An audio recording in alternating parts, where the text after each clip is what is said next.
क्या आपने कभी सोचा है कि पाकिस्तान के बड़े यूट्यूबर्स सिर्फ वीडियोस बनाकर ही करोड़ों नहीं कमा रहे, बल्कि इनके पीछे कई बड़ी साजिशें, झगड़े और इल्जामात भी छुपे हैं।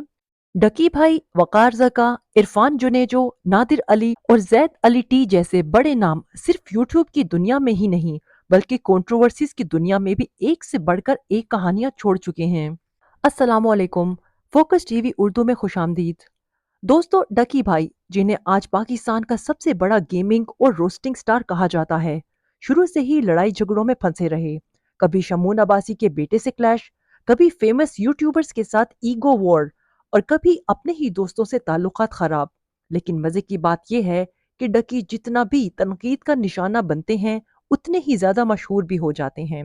यही वजह है कि उन पर एक वक्त में मनी लॉन्ड्रिंग और टैक्स न देने जैसे इल्जामात भी लगे। कुछ लोग तो ये तक कहते हैं कि ढकी भाई यूट्यूब की आमदनी को छुपाकर बाहर भेजते हैं, हालांकि वो हर बार इस सब को दुश्मनों की साजिश करार देते हैं। लेकिन सवाल ये है कि आग के बगैर धुआं कैसे उठता है। उधर वकार जका का मामला भी कम दिलचस्प नहीं। वो खुद को टेक्नोलॉजी और क्रिप्टो का चैंपियन समझते हैं, लेकिन यूट्यूब पर उनकी ज्यादा पहचान लड़ाई झगड़ों और बोल्ड बयानात की वजह से है। कभी पॉलिटिक्स में कूद पड़े, कभी इंटरनेट आजादी की जंग लड़ी, और कभी सीधा ढकी भाई के खिलाफ महाज खोल दिया। नाजरीन के लिए मजे का तड़का यही है कि ये झगड़े कभी खत्म नहीं होते, बल्कि हर बार नई शिद्दत से वापस आ जाते हैं।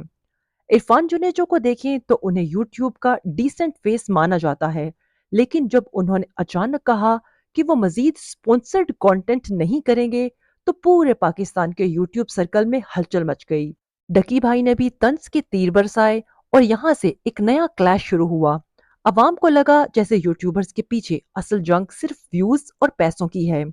अब बात करें नादिर अली की, तो ये वो शख्सियत हैं जिन्होंने पी फॉर पकाओ के जरिए प्रैंक वीडियोस को आसमान तक पहुंचा दिया। लेकिन जैसे ही नए यूट्यूबर्स आए, नादिर अली पर भी कंटेंट स्टीलिंग और फेक प्रैंक्स के इल्जामात लगे। यहाँ तक कि उन पर भी टैक्स चोरी की बातें की गईं। टकी भाई और नादिर अली के बीच लफ्जी जंग ने सच और झूठ को इतना कंफ्यूज कर दिया कि आज भी लोग डिबेट करते हैं कि असल कसूरवार कौन था। जैद अली टी की कहानी बाकी सबसे मुख्तलिफ है। उन्होंने अपनी फैमिली फ्रेंडली कॉमेडी से दुनिया भर में नाम बनाया, लेकिन उन पर भी वक्तन फवक्तन ये इल्जाम लगा कि वो कंट्रोवर्सी से बचने के लिए जानबूझकर डिस्टेंस बनाते हैं। दिलचस्प बात यह है कि जहां बाकी यूट्यूबर्स हर वक्त किसी न किसी स्कैंडल में उलझे रहते हैं, जैद अली टी का काम और साफ सुथरा इमेज मजीद सवाल खड़ा कर देता है। क्या ये पॉसिबल है कि कोई यूट्यूबर कंट्रोवर्सी फ्री रहे, या फिर असल कहानियां अब तक सरफेस ही नहीं हुई। अब सबसे ज्यादा स्पाइस तब आता है जब ये तमाम यूट्यूबर्स एक दूसरे पर ना सिर्फ व्यूज खरीदने, फेक सब्सक्राइबर्स बनाने और पीआर गेम्स खेलने के इल्जामात लगाते हैं, बल्कि पैसे को छुपाने और गैर कानूनी तरीके से इस्तेमाल करने की बातें भी सामने आती हैं।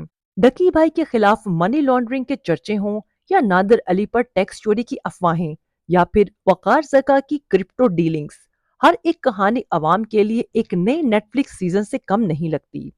सवाल ये है कि क्या ये सब सिर्फ पब्लिसिटी स्टंट है, या हकीकत में इन यूट्यूबर्स के इर्द गिर्द कोई बड़ी साजिश है। ये कहानियां जितनी खुलती हैं, उतने ही नए राज सामने आते हैं, और यही वो चीज है जो पाकिस्तानी यूट्यूब इंडस्ट्री को एक ड्रामाई दुनिया बना देती है, जहां व्यूज और फेम के साथ साथ इल्जामात और स्कैंडल्स भी चलते हैं। जी तो नाजरीन, आपके ख्याल में इन सब यूट्यूबर्स में से सबसे बड़ा मास्क किसके चेहरे पर है? डकी भाई, वकार जका, नादिर अली, इरफान जुनेजो, या फिर जैद अली टी? कमेंट्स में अपनी राय का इजहार जरूर करें। वीडियो पसंद आई हो तो वीडियो को लाइक, शेयर और फोकस टीवी उर्दू को सब्सक्राइब करना और नोटिफिकेशन बेल ऑन करना ना भूलें। हम आपसे मिलेंगे अगली वीडियो में। अपना और गिरदोनवा के लोगों का ख्याल रखें। शुक्रिया। अल्लाह हाफिज।